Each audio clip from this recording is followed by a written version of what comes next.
Well, hello there, folks, and a very warm welcome back to What's for Tea. It's lovely to see you all again, and I hope that I find you very well. And for today's archive recipe, we're pulling one from 7.5 years ago, classic Scottish Haggis Neeps and Tatties, which is obviously the haggis, mashed potato, and mashed swede. Doesn't get any more Scottish than this. I will leave all of the ingredients down below in the description box, just in case you want to go and make this one for yourself. So let me hand you over to me from about 7.5 years ago, and I will catch up with you just at the end of the video. So this is your haggis, guys. Now, I suggest you get the best that you can, or the best that you can afford, because it really does make a big difference, because bearing in mind this is the main thing in your dish. So you want to sort of slice up what you're going to need off of your haggis and just put it in a pan with very little oil, bearing in mind that this is actually quite oily, so you're not going to need too much oil, but just make sure you kind of stir it around and break it up to begin with, just to get it going. And then once it's all kind of broken down like it is now, you can see that here, you don't really need to give it too much attention after that, but to begin with you do. Just give it a good stir round every now and again, just to prevent it from sticking. And I'm very sorry about my throat again and voice, guys. I've got the cold again, but hey, what can you do? That's what happens when you stay in Scotland.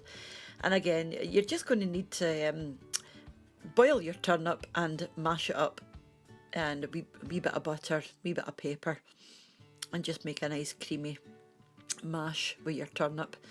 And at the same time, you want to get your potatoes on for mashing. You could just do them quite small. The smaller you make them, the easier, you know, they are to cook, and the quicker they're going to boil and be ready. And in the fourth pan, there's quite a few pans being used here. In the fourth pan, you're going to be making your sauce. So bring your chicken stock to a boil and add in your cream. Give it a wee stir in.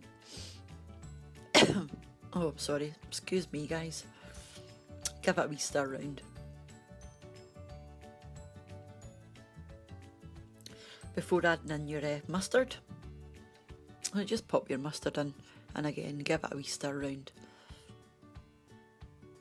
Now some folk add the whisky to the stock initially and sort of reduce it by half, but I don't like to do that because I find it's far too thick that way. I prefer a more kind of liquidy sauce, but if you prefer a thicker sauce, by all means add your whisky into your chicken sauce at the beginning before your cream, but this is just the way I prefer to do it. And then just add your butter in, and that's going to thicken things up a good bit. And then just, go ahead, we stir round and give it about 5 minutes in a rolling boil, and that's going to thicken up some more. And you can just set that aside once it's ready. So that's that, guys. I mean, it's so simple. Now, this is the fancy pants version. If you want to impress your friends if they're coming round, you know, you can kind of layer it, stack it up. You know, you've got your haggis, your turnip, and then your potato on top, and then just put your sauce in the bottom of your dish. And you can even put a wee bit of, you know, greenery on top, parsley or whatever, if you want to make it look extra special. But we just had it the sort of traditional way. But I just thought I'd show you this way as well in case you wanted to do that. But yeah, it looks quite cool.